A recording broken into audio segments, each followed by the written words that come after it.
Hey everybody, Corey here, coming at you with another knife review. Today we are finally taking a look at my custom Olamic Wayfarer 247. If you're new around here, or 24/7, I'm sorry. If you're new around here, consider subscribing. I try to put out new knife-related content on a regular basis. Now, before we get into the specifics of this knife, let's do what everyone likes, even though I hate it. We'll start with some size comparisons, okay? So here's your Wayfarer 247, 24/7, against an Ontario Knives Rat number 2.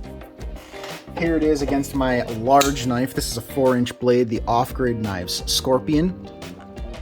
Here it is next to a ProTech Malibu.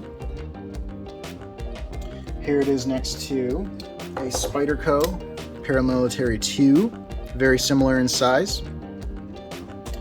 And finally, last but not least, here it is next to my Chris Reeve Knives Large Sebenza, which I think is a very good comparison. The vanilla versions of both of these knives are basically the same. Sebenzas run you about $450, the Wayfarer runs you about $450. I think it's a very accurate comparison, even though they're two wildly different looking knives, but maybe we'll talk about that later.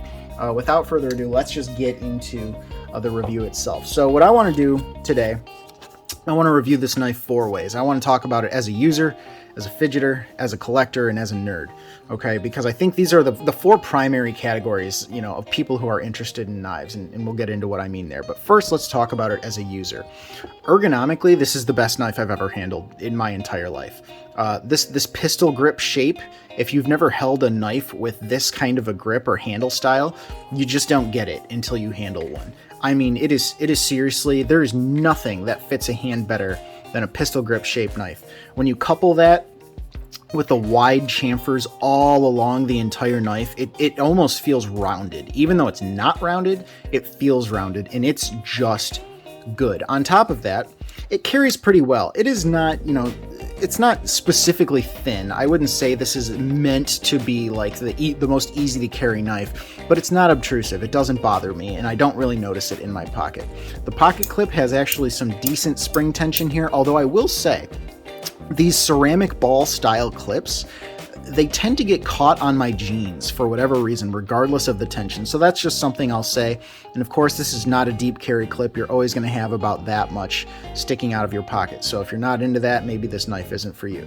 However, the one thing that I really want to talk about as a user, this blade grind could be a whole lot better. We're dealing with relatively thick blade stock here, and unfortunately, we don't have a very aggressive grind, and we don't have a very tall blade. And what that results in is a relatively thick piece of metal. I'll never forget the first time I took this into my garage because I was so excited to cut up some cardboard with it. And it was just, it was dragging. It was dragging through the cardboard, and I thought something was wrong. I didn't know if I was like holding the knife wrong or if it needed to be sharpened or whatever the case might be, but no, the knife was pretty sharp. But when it comes to passing through material, it's just not a very aggressive grind, and it's relatively thick stock. So this was like just dragging through cardboard. Overall, as a user, I don't think you would be disappointed in this if you're not using a knife as part of your job. If part of your actual job is cutting things all day long, I think you're going to notice that this isn't an amazing slicer, and it's going to end up wearing on you over the course of your time using it. Other than that, ergos are good, and it carries pretty well. Next up, let's talk about it as a fidgeter. So you might think that this has 2 deployment methods, one being the flipper tab and one being this cutout. It's not a fuller, it's a cutout. I mean, the amount of force required to pinch this open, it's just not meant to be middle finger flicked. Don't try it. It's hard. I've never been able to do it. All it does is hurt my finger. It has a very stiff detent. It's not meant to be middle finger flipped. That being said, the deployment on the flipper is absolutely awesome. It's very snappy. It's very effective. It gives you like no resistance. It's great. And if you're like me and you do like fidgeting with your knives, you can use the like the reverse thumb thing and roll your thumb over it, and that'll do it too. However, from an overall fidgeting perspective, we're dealing with a few things here that are going to probably put some people off. The first being, this is the angle at which the detent ball starts running up the ramp. For those of you who enjoy fidgeting with your knives, you know that this is a little steep. And what ends up happening is when I try to disengage this and I want to shake it down, it's not up that ramp yet. And so I basically have to get it all the way to here before I can even think about shaking it down. And on that note of shaking it down, this knife, it's got a very strong lock bar. It's got tight tolerances, and it's just not meant to fall shut. As such, if you're okay with kind of, just enjoying the flip and then kind of, see, you can't even really shake it because it's not up on that ramp.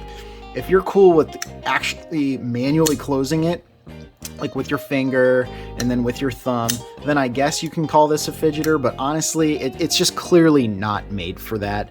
And I would say it's really not that great as a fidgeter. Let's talk about these from the perspective of a collector. So this is like a double-edged sword for collectors. These are really cool, and you can literally get them in any configuration you want because you can just contact Olamic and tell them to build them for you. Now, here's something really interesting about this. Olamic doesn't charge you for the custom job. Olamic is just making these custom knives all the time, right? None of them are really the same except for the plain Jane models. And what's cool about that is you don't feel like you're getting scammed in terms of like you go see one that you kind of like on, a knife retailer website, but you want to make a small change to it. No, chances are a $700 knife on, the knife retailer's website is going to end up being a $700 knife after you build it too. That's really cool because what that means is they're not just randomly upcharging you for kind of making them do custom work. So it's kind of cool that, they're not beating you over the head with costs there. That being said, as a collector, because there's almost literally an infinite amount of options for these things in terms of how you can build them, that's where the double-edged sword thing comes in, because will you ever be satisfied? Because, you would literally have hundreds of thousands of these if you literally built every model in every possible configuration. I don't even know anybody who has enough money to actually do that. So that being said, overall, I would say this is a win for collectors. You can get whatever knife you want, but if you're the kind of person who's got like some OCD when it comes to collecting and you want to fill out a collection, you're probably going to struggle with this because there's so many. You could never have them all realistically. Finally, as a nerd, this kind of goes with, what I was talking about in terms of being a collector and how cool Olamic is. You can get whatever you want. Really, if it's on their website, asterisk, we'll talk about that. But if it's on their website, you can basically get it. So there's a really low chance that you're going to design something and then not like it because you literally made all the choices when it comes to building it. You can pick the blade finish, you can pick the handle finish, you can pick the inlay, you can pick if you don't even want an inlay. They have different pivot collars, they have different backspacers. Like, they literally have everything, right? So for me as a nerd, it's so cool that you can not only get a knife that everyone has agreed is a good knife, but you can get it exactly the way you want it. Now, let's talk about that asterisk. Now, in my experience dealing with Olamic, I actually ran into a few issues where, I started working with them on the build and I told them what I wanted. And I took everything from pictures on their website. And there were 3 or 4 times that they came back to me and they said, "Oh, actually, we don't do that anymore. Oh, we don't have that right now. Oh, we're not doing that anymore." And so we had this like back and forth over and over where it was like, well, God, everything I want, you're not doing anymore. So either, do it or take those pictures down from your website. Kind of a tiny nitpick, but at the same time, with a company that like does this, they do custom work, as their shtick. Don't advertise it if you can't do it. That was one of my beefs that I had because I felt like I kept going back to the drawing board and redesigning the knife. So that became a little bit tedious after a while. Overall, this is a pretty good knife. Again, if you're not using it for work, I think you'll enjoy it. I think the price is about right. Considering that these are actually made in the USA, it makes a lot of sense for me, especially for the plain Jane model. Bumping up against a Chris Reeve, I would argue that they're in the same category. I would say that the Chris Reeve has a more functional blade, but this has infinitely better ergos than the Chris Reeve. And I'm comparing it to a Chris Reeve because that's the price point that we're looking at here, right?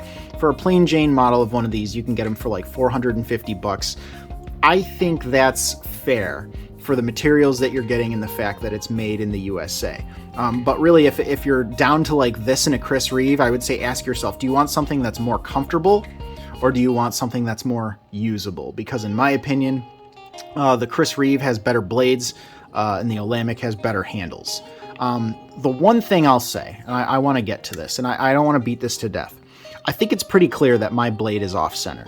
Now, I'm not going to get into the whole story of this. I might save it for another time. But long story short, I sent this back to Olamic, and they said it was within tolerances. Now, here's the deal.